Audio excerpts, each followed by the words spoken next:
Assalamualaikum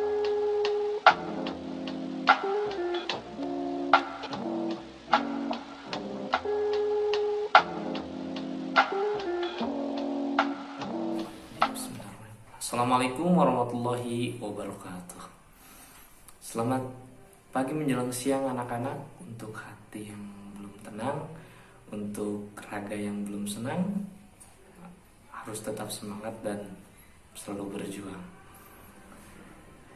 Baik, pada kesempatan kali ini alhamdulillah kita dapat dipertemukan kembali dalam mata pembelajaran bahasa Indonesia. Sebelum memulai pembelajaran, alangkah baiknya kita berdoa terlebih dahulu, luruskan niat agar dimudahkan dalam mencerna ilmu yang akan kita pelajari. Berdoa menurut kepercayaan masing-masing, dipersilakan.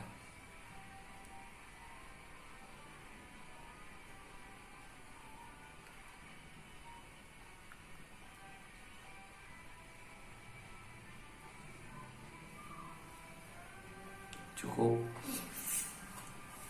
Alhamdulillahirrahmanirrahim. Sebelumnya saya akan lihat dulu siapa aja yang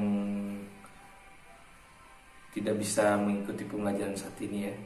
Yang hadir cukup acungkan tangannya aja. Dimulai dari Ardito Pamono. Oh iya, bagus. Tolong masukkan bajunya ke dalam celana, ya. Anya, iya, bagus. Aurelia, oh iya, bagus. Aceng, kemana sih Aceng? Sakit apa? Oh iya, ya kita doakanlah. Semoga Aceng dapat pulih kembali, disehatkan kembali, sehingga bisa mengikuti pembelajaran sebagaimana biasanya. Lanjut, Bunga Citra Lestari. Oh, bagus. Mawar Dejong. Kenapa kamu duduknya sendiri? Udah di sini aja. Sama Anya. Iya. Kasihan lah saya sendiri. Gisel. Oh iya. Gimana? Sehat? Alhamdulillah. Harus sehat selalu ya. Nagita Slavina. Iya. Gimana kabarnya? Sehat juga. Iya. Kemarin sama bapak ketemu ya di Jalan Asia Afrika. Lagi main kan? Hati-hati, jaga diri. Selanjutnya Tiara. Oh iya. Kamu itu yang pertemuan kemarin yang tampil musikalisasi puisi kan? Suaranya bagus, bener. Kamu harus diolah kembali, terus munculkan biar tumbuh jiwa-jiwa seni dalam diri kamu, maka harus rajin berlatih agar lebih baik dan semoga saja bisa menjadi penyanyi profesional. Selanjutnya Iqbal, ya kamu jangan tidur dong, harus semangat. Lihat teman-teman ya, harus semangat kamu, semangat. Selanjutnya El Rumi. Oh iya, bagus. Lihat, patut dicontoh. Bajunya dimasukkan, duduk dan udah siap, menandakan bahwa kita itu sebagai murid sudah siap menerima dan memahami materi yang akan dipelajari. Terakhir, ini si ganteng Ropi Ahmad. Nah, bagus. Alhamdulillah semuanya hadir.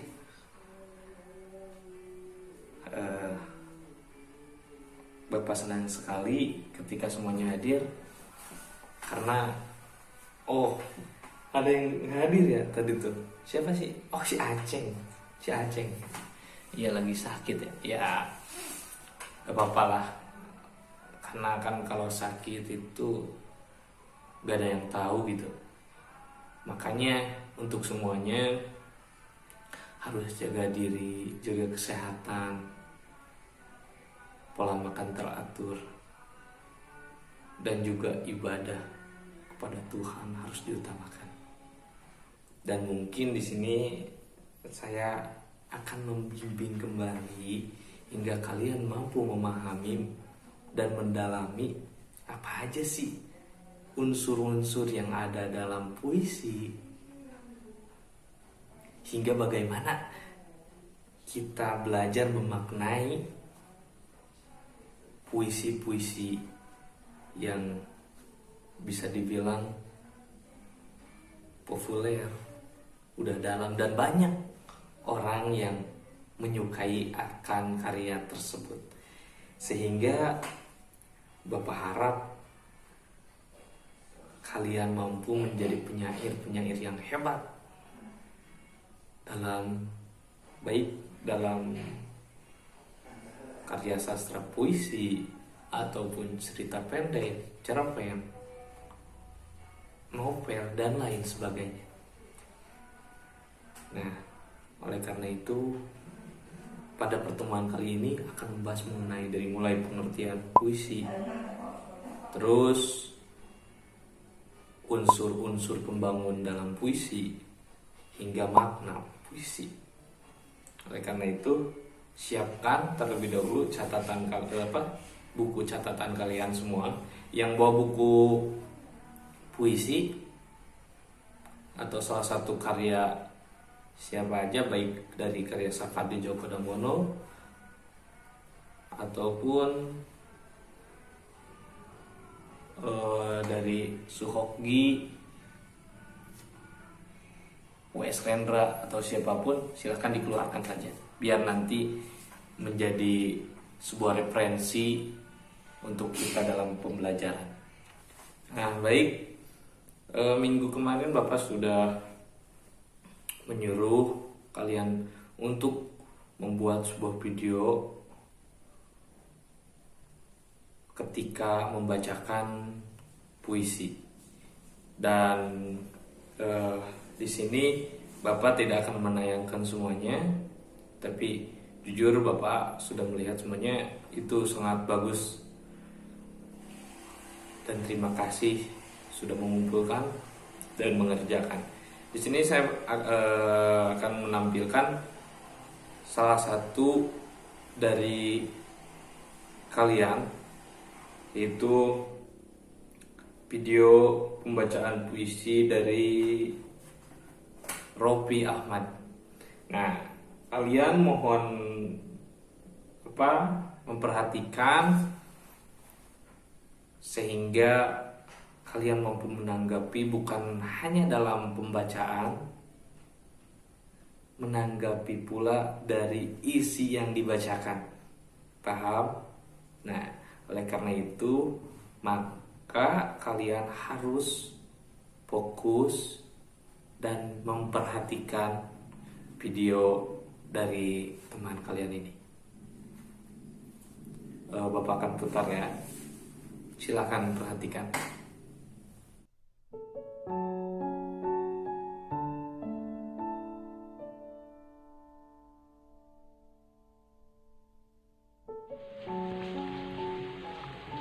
Hujan Bulan Juni, karya Sapardi Djoko Damono.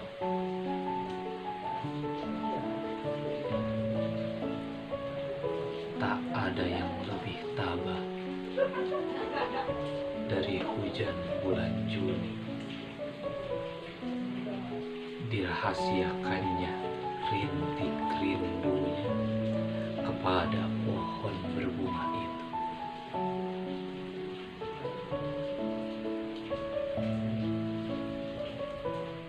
Tak ada yang lebih bijak dari hujan bulan Juni. Dihapusnya jejak-jejak kakinya yang ragu di jalan itu.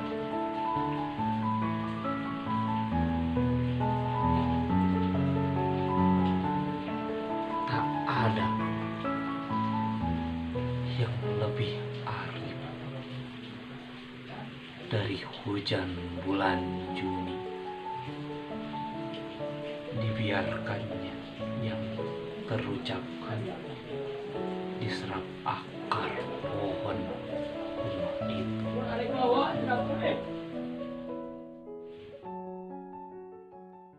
Wow,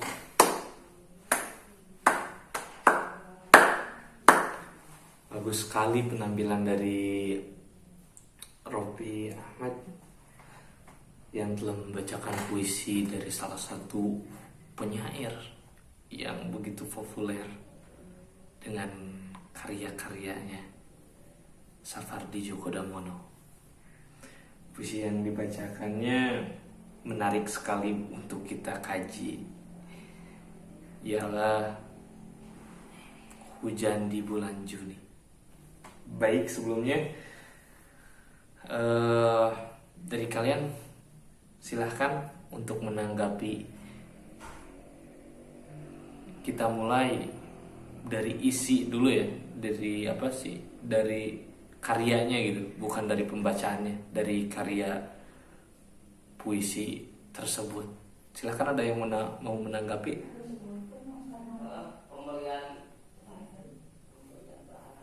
Ya, siapa?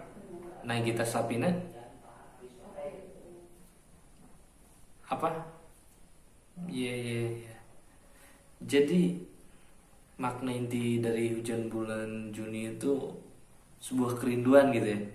Oke, bagus. Tepuk tangan semuanya. Oke. Siapa lagi yang mau menanggapi? Ardito.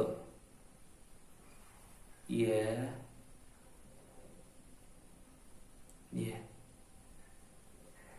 Wow. Bagus. Ya, karena sebuah karya sastra itu ya termasuk puisi sendiri, bisa dibilang multi makna.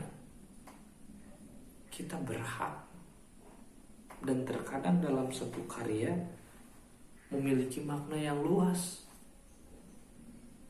memiliki makna yang berbeda-beda bagi setiap pembaca. Sehingga jelas ketika saudari Nagita Slavina dan Ardito dalam memahami makna yang terkandung yang ada dalam puisi Hujan di Bulan Juni itu sedikit berbeda, tergantung bagaimana kita menafsirkannya.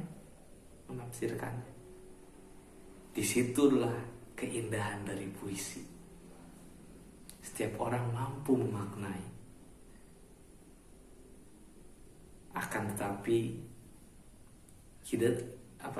kita tidak tahu penyair menuangkan dalam karyanya itu untuk apa, kepada siapa, dan rasa apa yang sedang dirasakan. Dalam puisi sendiri, ada yang tahu mengenai pengertian apa itu puisi? Ada yang tahu? Silakan. Siapa itu? Anya? Iya, bagus. Bisa masuk. Ya, jadi benar apa yang dikatakan oleh Anya, bahwa secara umum puisi itu memiliki makna adalah salah satu karya sastra yang berisi ungkapan perasaan dari pengarang yang disusun dengan kata-kata yang indah, berrima serta berirama, sehingga lewat kata akan sampai ke dalam rasa setiap pembaca ketika kita mampu menyusunnya dengan nyawa. Apa yang dimaksud menyusunnya dengan nyawa? Ya, kita beri setiap kata, setiap kalimat, setiap bait, setiap lirik dengan ketepatan kata yang apa yang dirasakan. Maka setiap pembaca akan mampu merasakan energi dari apa yang dituliskan oleh pengarang. Oke, bagus nanya. Setelah itu unsur. Ada yang tahu unsur pembangun yang ada dalam puisi? Acungkan tangan. Wah, bagus. Nah, saya lebih suka kayak gitu. Jadi kita itu sambil berdiskusi juga. Takutnya ada yang pernah membaca buku atau apalah pengetahuannya, silakan kita diskusikan di sini. Ya, kamu Aurelia apa gimana? Ya, betul. Bahwa unsur pembangun yang ada dalam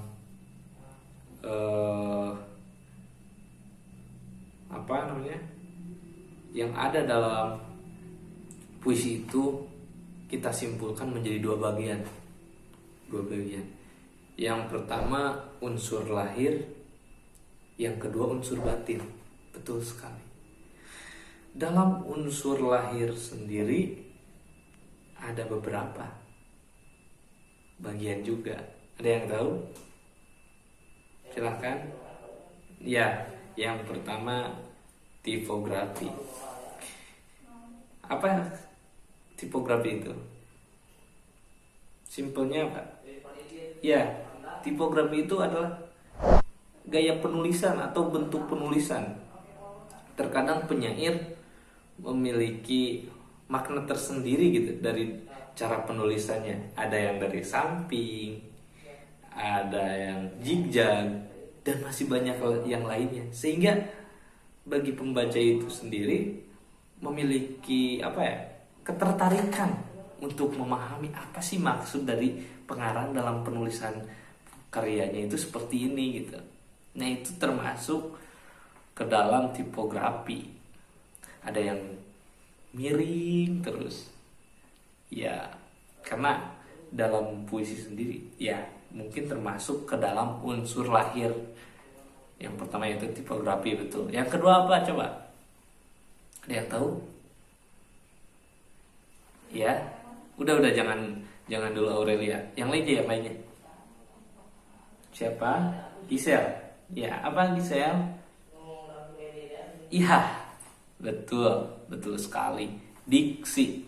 Yang kedua betul apa yang dikatakan oleh saudara Gisel, yaitu diksi dalam pemilihan kata. Terkadang perasaan yang sedang kita rasakan, yang ingin kita ungkapkan dalam sebuah kalimat atau kata, ada beberapa karya yang tidak sampai gitu kepada setiap pembaca. Ya, mungkin dari diksi tersebut kita harus mengolah bagaimana pemilihan kata yang tepat sehingga pembaca itu merasakan apa yang dirasakan oleh pengarang juga, sehingga pesan dan nyawa dari puisi tersebut tersampai. Baik dalam pemilihan diksinya itu dibantu dengan bagian dari unsur lahir sendiri seperti kata konkret, terus kata figuratif, imaji, dan rima serta irama. Rima juga sangat berfungsi dalam pemilihan kata atau dalam diksi, sehingga ada beberapa pola yang mungkin penyair-penyair dahulu sering digunakan seperti A, B, pola A, B, B. Nah, mungkin dan lainnya gitu. Akan tetapi ada beberapa puisi pun yang sekarang dikatakan puisi karena ya mungkin ada beberapa pendapat bahwa puisi itu bebas, yang terpenting indah dan maknanya sampai. Mungkin itulah seperti karya Sutarji Kaljumbahri kalau nggak salah. Bisa anak-anak lihat aja di Google yang judulnya Luka. Itu cuman berisi dengan kata H. Tapi bisa dikatakan puisi karena apa? Ya banyak sekali persepsi atau tafsir dari karya-karya tersebut, sehingga terkadang rima irama itu tidak ada karena tidak ada pola-pola yang dimasukkan ke dalam puisi tersebut. Akan tetapi itu termasuk ke dalam puisi. Karena apa? Karena memiliki daya yang indah, nyawa yang besar dalam puisi, sehingga menarik pembaca untuk menafsirkannya. Nah, itu mungkin yang jadi dalam unsur lahir sendiri ada beberapa bagian. Siapa yang bisa sebutin dari awal tadi? Ya, kalau Rumi apa aja coba? Nah, ya, bagus. Nah gitu. Jadi dalam unsur lahir ada beberapa bagian. Yang pertama tipografi, yang kedua diksi, yang ketiga imaji, yang keempat kata konkret, yang kelima kata figuratif, yang selanjutnya yang keenam ada rima, yang terakhir ada irama. Nah, itu termasuk ke dalam unsur lahir dalam puisi. Dikarenakan waktu mungkin ya Bapak akan mempercepat. Dalam unsur batin atau struktur batin sendiri ada beberapa bagian. Yang pertama tema, yang kedua rasa, yang ketiga nada, yang keempat amanat. Nah, jadi ketika dalam puisi pasti memiliki keempat tersebut atau unsur batin sendiri, termasuk yang tadi Bapak contohkan dalam salah satu karya Sutarji Kaljumbahri. Mungkin memang iya kalau melihat dalam unsur atau struktur lahir puisi tersebut tidak adanya rima, ya, pola katanya. Akan tetapi dalam unsur lahirnya atau unsur batinnya itu sudah ada, dari mulai tema, rasa, nada, hingga amanat. Memang simpel gitu. Luka berisinya, apa isi puisinya? Haha. Mungkin amanatnya sangat luas.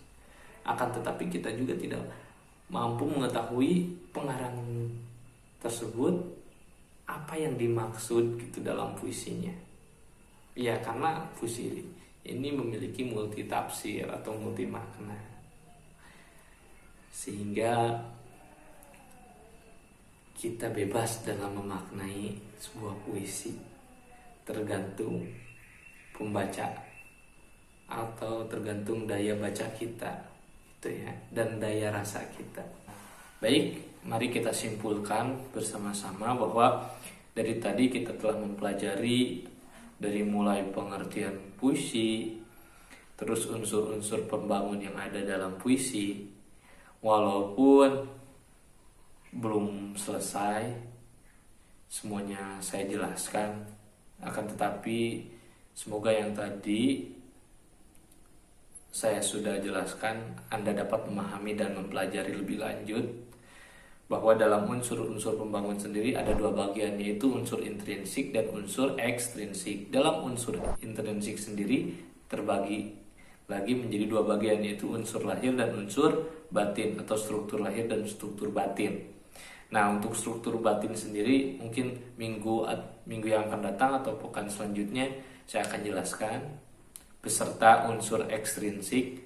Dan dalam unsur ekstrinsik pun terbagi lagi menjadi beberapa bagian, diantaranya unsur biografi, unsur sosial, dan unsur nilai. Nah, oleh karena itu, karena akan waktu, sekali lagi mohon maaf, minggu depan saya akan jelaskan. Dan tugas yang saya berikan mohon dikerjakan dengan rapi, dengan bersama-sama, tuangkan segala makna yang Anda dapatkan dari puisi yang Sapadu Djoko Damono, Hujan Bulan Juni.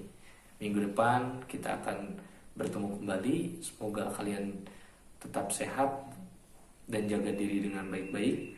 Sekian dari saya, mohon maaf bila banyak kesalahan. Wassalamualaikum warahmatullahi wabarakatuh.